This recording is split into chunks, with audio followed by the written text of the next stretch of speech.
An emotional Fatima Salihu is a victim of the Boko Haram insurgency in the northeast.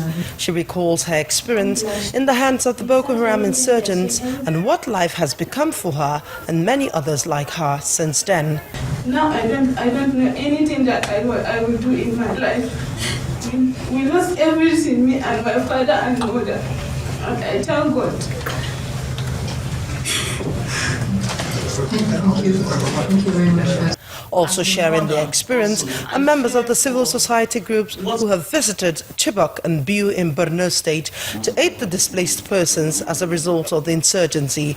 They want government to match its words with action. The Biu camp in particular, and this is just, the Biu camp typifies or is just an example of several other camps, where there are several young people, young girls, young boys, who can no longer go to school because of the current situation of things.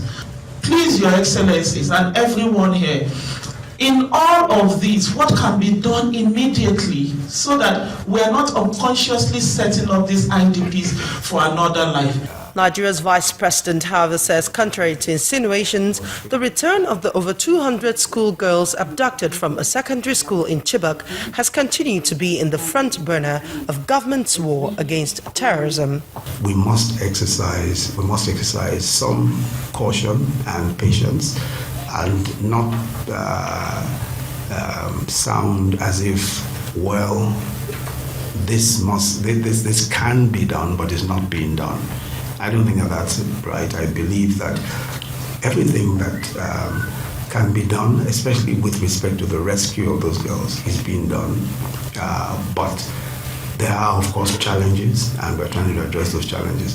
The participants at this event speak of their expectations, and they are hopeful that it will not be another talk shop. First of all, I expect to see the Chibok girls have been restored to their families, and that we will have commenced the possibly long process of rehabilitating them, as I said, in every way that we can. When we get to another year, I expect that the issue of the internally displaced persons they would, in the first place, their accommodation, their education, their health, those would all be provided for as a matter of course. The consensus at this event is that there needs to be a collaboration between the government and the civil populace and even the international community to not just halt the increasing number of vulnerable people, especially in the northeast, but to eventually win the terror.